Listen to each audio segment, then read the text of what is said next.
Please pardon the interruption. I've just received word that Fujifilm has announced the X-A7 camera. This is an announcement. We'll have some details today, hopefully a review unit soon. Now, ordinarily, I'm not that interested by the XA models, but this one is worthy. This camera starts by eating the X-T30's lunch and then continues to snack on a few phones. Fujifilm feels it's enough to skip over an entire model, the X-A6. Maybe that will appear later. What's exciting here is the screen.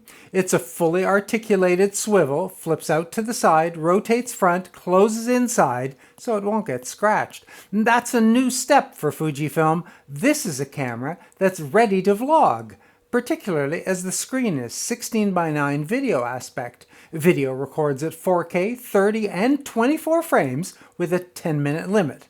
There's a cold shoe to mount a mic, and although the mic in jack is the smaller 2.5mm version, Fujifilm will include an adapter to the standard 3.5mm in the box.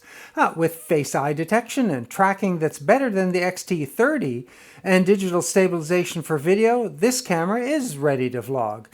Incidentally, the 4K mode doesn't crop the sensor.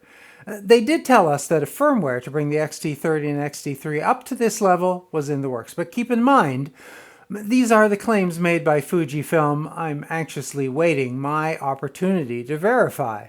Now that swivelly screen is brighter, nearly twice as bright, with a substantially higher resolution, 2.76 million dots, more than double the usual. So bright and clear, it's like, well, it's like a smartphone. They're saying that the touchscreen is more responsive.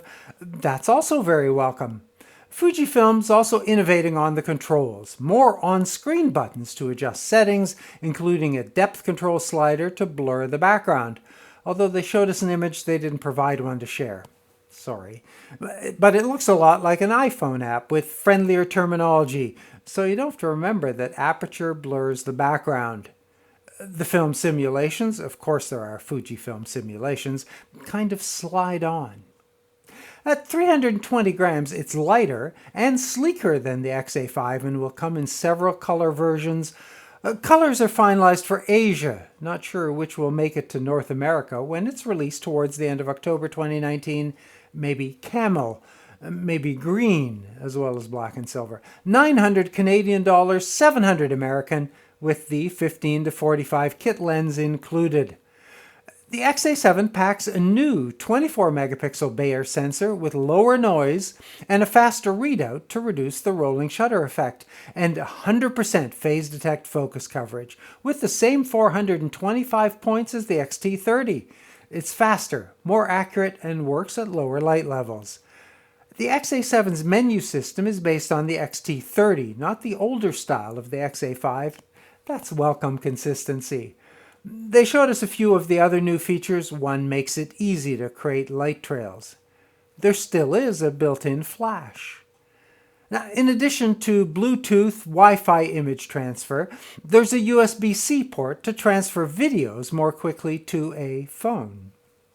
As usual, Fujifilm is already working on a firmware upgrade, promising full HD 120 frame video early in 2020. They told us they're not working on a hot shoe viewfinder, mostly because they don't sell, but I wouldn't be surprised if the X-A7 is joined by a viewfinder sibling. So the sexiest letter and the sexiest number meet in this model, the X-A7. Can't wait to get my hands on a review unit.